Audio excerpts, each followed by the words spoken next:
Hello everyone and welcome to the channel. I'm back to break down this 9-game MLB DFS slate on DraftKings and FanDuel. Before we get into it, if you enjoy the content at any point in this video, if you could please leave a like on this video, subscribe to the channel, hit the notification bell, that would be greatly appreciated. I'll be here all MLB season long, breaking down these MLB DFS slates to help you guys become better MLB DFS players and help you guys win some money.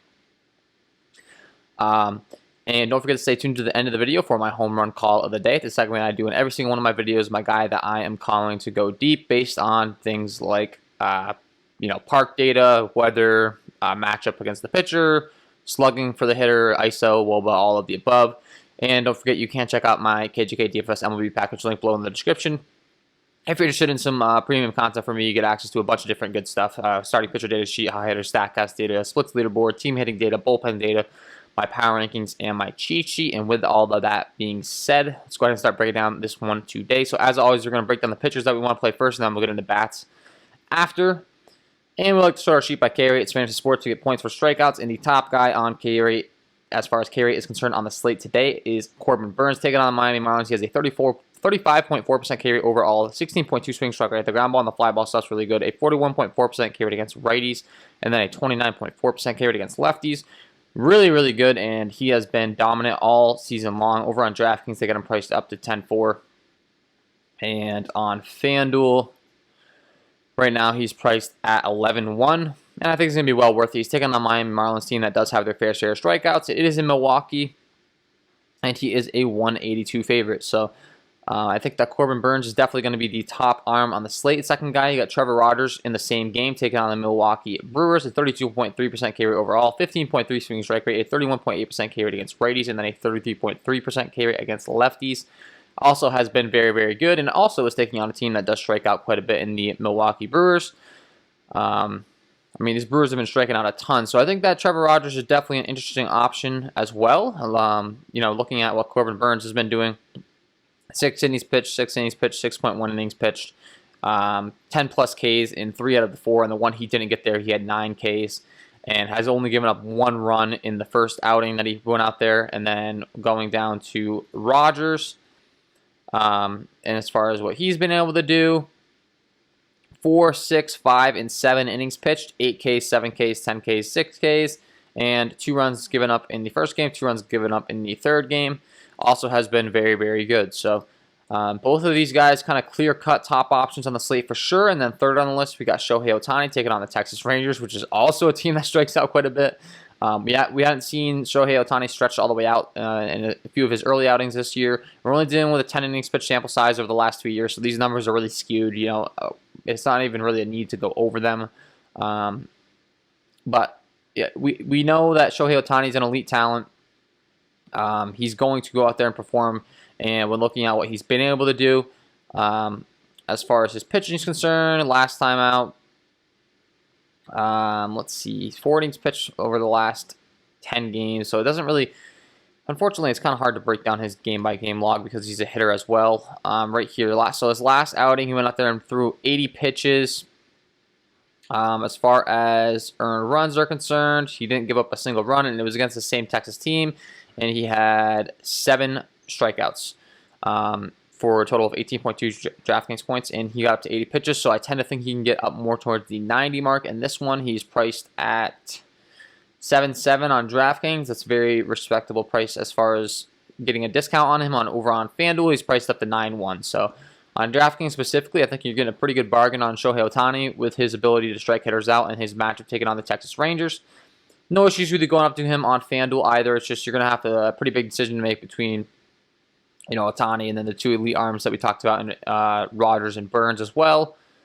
And then not to mention, you got Charlie Morton, who's taking on the Chicago Cubs, who have also striked out a ton. Like these top pitchers are all in just great matchups here, which is awesome because if you're in need of a few $100s to fit in your stacks or whatever, I feel pretty confident throwing in any of these pitchers. And Corbin Burnes on FanDuel is priced all the way up to 11.1. If you want to go down to Rogers at 9.6, no issues with that. You got Otani at 9.1. You got Morton at 8.6.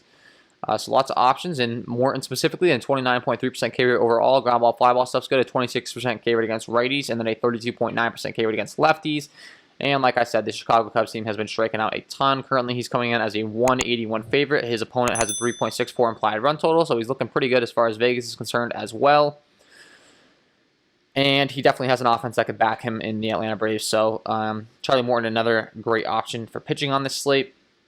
Tyler Mahle taking on the Los Angeles Dodgers has been really good in the K rate as well, but he does have to take on a Los Angeles Dodgers team tonight, which isn't exactly the best matchup, which, you know, it's going to make it kind of easy to not really want to play him when we have all these other options priced around the same that we've been discussing that are just in way better matchups. So, I mean, why would we want to go there?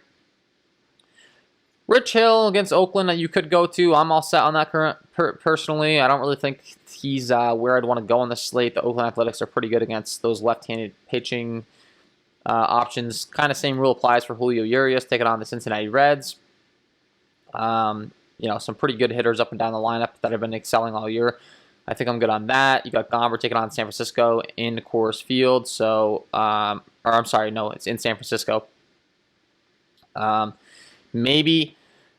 But I don't know. I mean, obviously, I said Coors Field. Sorry that I misspoke on that, and I want to make sure that you know it is in San Francisco because that's a big difference in ballpark factor and stuff. But I don't really think it's necessary to go down there. If you need a cheap option, I guess it does make sense. I mean, the San Francisco Giants have been one of the best teams against lefties. Their lineup's just designed to crush lefties, so that's a little scary to me.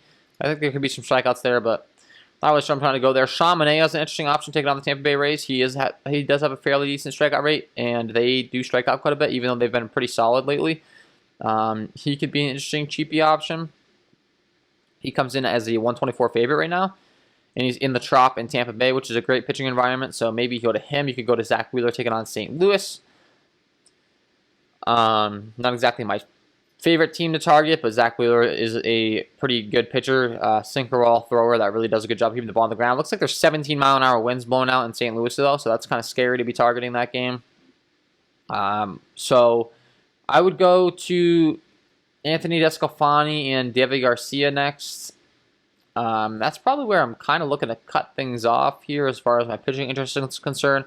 Davies Garcia pitching for the New York Yankees has a 22.6% K rate overall, a 27.8% K rate against righties, and then a 16.4% K rate against lefties. Really dips down against lefties, but the reason I'm saying to target him possibly is because of his opponent in the Baltimore Orioles, who have a ton of strikeouts in their bats. They have a 3.94 implied run total. He is a 168 favorite, so he could definitely be an interesting play today if he does indeed take the mound and start here. Looks like that could be up for debate. And lastly, Anthony Descalfani taking on the Rockies, who are always worse when they are on the road. He has a 24.7% K rate against righties, and then against lefties is where it really dips off. Looking at the Rockies lineup, they do have quite a few lefties in there now compared to what they did at one point, but there's still a decent amount of righties, so, and he's a 167 favorite. So I think he's an interesting option if you have to go down there, but I think I made it pretty clear that there's a lot of good options in this upper tier today, so really be prioritizing some of those elite arms. And with that being said, let's transition over to bats. Figure out the bats that we really want to target. The worst guy on the slate in Sierra skill on our active ERA is Shohei Otani, but that's a little bit of an outlier. I think that we're going to see those numbers normalize very shortly here, and he'll be graded out as a pretty good pitcher. So we can bypass that one. The New York Yankees taking on Matt Harvey and the Baltimore Orioles. Matt Harvey, terrible in the K rate, terrible in the swing strike rate. Ground ball, fly ball stuff is not good. He gives up a 535 slugging to right-handed hitting with a 372 WOBA. Ground ball, fly ball stuff's decent, but then against lefties, it gets even worse. A 576 slugging, 47.9% hard hit rate, 402 WOBA. And he's just really bad across the board, honestly. Matt Harvey on the second half, end of his career, just doesn't really quite have the stuff that he used to have. It's in Baltimore, which is a great hitter's park, pulling up the chart for you guys.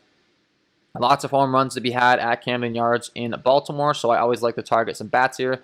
Especially the Yankees, they seem to just always perform in Baltimore, as do a lot of teams. I mean, the Red Sox, anyone in the AL East that goes there, you could always target. But Gleyber Torres in the 4th spot, specifically known for really doing good against the Orioles, hasn't really got his back going so far, but I really think he's going to be in a good spot in this spot, and the whole Yankees lineup. DJ LeMahieu, Giancarlo Stanton, Aaron Judge, Gleyber Torres, Gio Urshela, Aaron Hicks, Gary Sanchez, Clint Frazier, just all in tremendous spots. And on FanDuel, I can tell you their price tags are just way too cheap. Looking at that stack, I don't quite understand the pricing. It's kind of embarrassing. I'm sure their ownership is going to be very high, but for good reason. Over on DraftKings, they got them priced at much more respectable price tags, up in the upper 4K to 5K range. So regardless, really like the stack. I think they're a priority for me today. Taking on Matt Harvey. And second on the list is also a priority for me, Zach Davies taking on the Atlanta Braves. Similar stuff, really bad. No strikeouts, no swinging strikeouts. Ground ball, fly ball stuff's bad. Against righties, he gives up a 413 slugging, and then against lefties, it's a 398 slugging. The slugging isn't quite as bad for Zach Davies as Matt Harvey, but the problem is he just can't get anyone to swing and miss. And when you're taking on a lineup that's really, really good in the Atlanta Braves, and you're going to be allowing a lot of contact to be had, you're going to face some issues when you're taking on bats like Ronald Acuna, Freddie Freeman, Marcell Ozuna, Ozzie Albies, Travis d'Arnaud, Dansby Swanson, Austin Riley, like 1 through 7. Great bats, lots of power. A 4.86 implied run total. And I definitely think that these Atlanta Braves make a lot of sense today. They're top of my list. Next, you got Austin Gomer taking on the San Francisco Giants. I had mentioned the Giants' ability to hit lefties.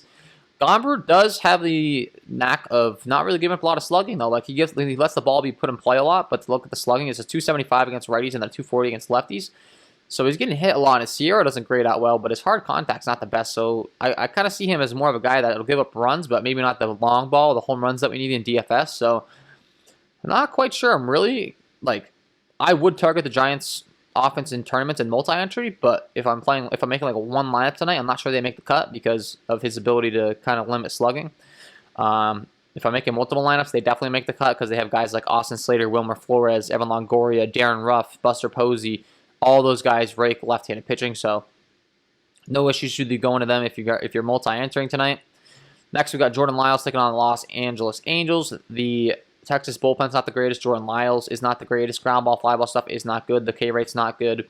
Against righties, he gives a 444 slugging, and then against lefties, it's a 503 slugging. Really, really struggles against lefties, and it's not like he's all that great against righties either. And the Angel stack is going to be a great one today for sure. It's in Texas, great hitter's ballpark as well, and they're on the road, so they get the guaranteed at-bats in the 9th inning.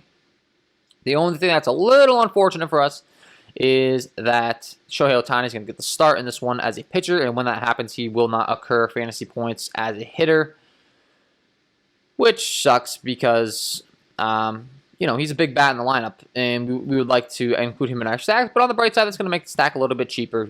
David Fletcher, Jared Walsh, Mike Trout, Justin Upton at the top of the order, Jose Rojas, Albert Pujols really can stack these guys up. Of course, my favorites would be Mike Trout, number 1, Jared Walsh, number 2, Upton, number 3. The 2 through 4 range, you really got to like those guys today. And I definitely think that the Angel stack is a viable one. Justice Sheffield taking on the Houston Astros has some hard contact issues, especially against right-handed hitting. A 412 slugging given up. He is a left-handed hurler himself, so it makes sense. And the Houston Astros definitely have some guys that can rake off those left-handed pitchers. And in Minute Maid Park in Houston, I always like to target the righty on lefty matchups because if you look at the ballpark, that left field line, only 315 out there to left field. The home runs to left field, really, really good. So those home run hitters that could pull the ball off those lefties in Houston, I always get a little excited about. Carlos Correa, Alex Bregman, Yuli Gurriel, Alcides Diaz, Miles Straw is not really a power hitter, but he's got a ton of speed, and if he can get on base for you. And then you got Martin Maldonado, who I think would be a great option. The catcher position on DraftKings, where you have to play a catcher. I would have no issues with throwing him in my stacks and feeling pretty good about it because you're not always going to get Maldonado's not exactly the best hitter in the world. If you look at his career numbers, they're pretty lackluster, but I like to target him against lefties and Houston stacks because you need to play that catcher, and he can get into one here and there, so no issues should be going to him. Jose Urquidy in that same game has some major hard contact issues. Ground ball and fly ball stuff is not good. A 523 slugging given up to righties. And he's really good against lefties, but against righties, he's been really, really bad. A 371 WOBA, 42.5% fly ball rate, 32.6% ground ball rate. And the Seattle team is one that never gets ownership, and their righties are in a tremendous spot today. So similar to the matchup we just talked about with the Astros, the righties still get that short left-handed porch, and they're going to get low ownership.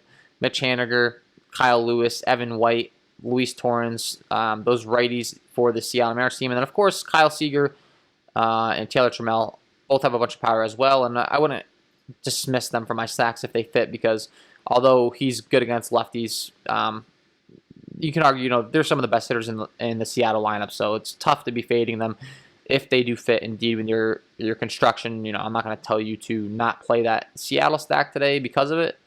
Like those guys. Adam Wainwright taking on the Philadelphia Phillies has some issues against left-handed hitting. Against righties, he's pretty solid across the board, but if you go over to lefties, it's a 475 slugging, giving up a 347 WOBA, 38.8% hard hit rate, so we like to target him with lefties, which means that Bryce Harper is going to be in a great spot today. Really going to like Bryce Harper in that 3 spot. Didi Gregorius as well, Brad Miller, and Mickey Moniak at the bottom of the order. And then, as mentioned, there are 17-mile-an-hour winds blowing out in that stadium today, so I think you could definitely have interest in them. Anthony Descalfani, same rule applies to him against Colorado. Really bad against lefties, but the problem is he is in San Francisco. So, for these Colorado bats, it's going to be a little bit difficult to hit it out of the ballpark. But if you're going to any one of this lineup, it's going to be those lefties: Tapia, McMahon, Charlie Blackmon, Dom Nunez. They all have power. And you could look at them as low and stacked if you're making multiple lineups for sure. And then once we get past Descalfani, things start to get a lot better. There's really only 2 other guys I would bring up, and it's Rich Hill and Davies Garcia. Rich Hill and Davies Garcia both struggle against right-handed hitting. A 429 slugging given up for Rich Hill, 310 WOBA, and he is taking on an Oakland Athletics team that is really good against left-handed pitching, so I do think that they're an intriguing stack today. Looking at their lineup, they have a 4.4 implied run total. Mark Canha, Matt Chapman, Ramon Laureano, Steven Piscotty, Sean Murphy, Elvis Andrews, all those guys very good against left-handed pitching. And then Davies Garcia, a guy that I said you could possibly play in your lineups tonight. You could also play some bats against him if he is on the mound, specifically right-handed bats. He gives up a 513 slugging with a 344 WOBA and a 35.2% ground ball rate. So his strikeout rate is high, though, against righties is the problem. So it's a 27.8% K rate against righties, which is really good. But when he does make mistakes, the ball tends to travel. So just know what you're getting yourself into. These guys might go out there and strike out every time, but they could get into some baseballs and they could pay off in tournaments. Guys like Trey Mancini, Maikel Franco, Ryan Mountcastle, Austin Hayes, and Pedro Severino. Would like them tonight if I'm going to that stack. And that is all from me as far as the hitter breakdown, the pitcher breakdown. Before I let you guys go, I got to give you my home run call of the day. Let's get into it. And my home run call of the day today is going to be Aaron Judge taking on Matt Harvey. We had discussed his issues with hard contact, giving up to right-handed bats, a 535 slugging and a 372 WOBA, giving up to those right-handers. And he has to take on Aaron Judge today, who is a great hitter against right-handed pitching. And specifically, when looking at how he fares against Matt Harvey's pitches, on average, Harvey would throw about a 93-mile-an-hour fastball. Aaron Judge features a 360 ISO with a 378 WOBA against that pitch. And when Harvey's going to go to a secondary pitch against those righties, he really leans heavily on the slider. Aaron Judge has a 288 ISO with a 293 WOBA against that pitch. So when he does make contact, that ball is going far. Really like the spot for Aaron Judge today, and he is my home run call of the day. So there you have it, guys. Aaron Judge, love this spot for him against Matt Harvey. Get him in your lineups, and that is all from me in this one. If you enjoyed the content, if you could please leave a like on this video, subscribe to the channel, hit the notification bell, that would be greatly appreciated. And then don't forget to check out my premium content. If you are playing every single night, I would highly recommend it. I think it's going to help you become a much more profitable player. Wish you guys all the best of luck tonight. Thanks for watching, and we will see you in the next one.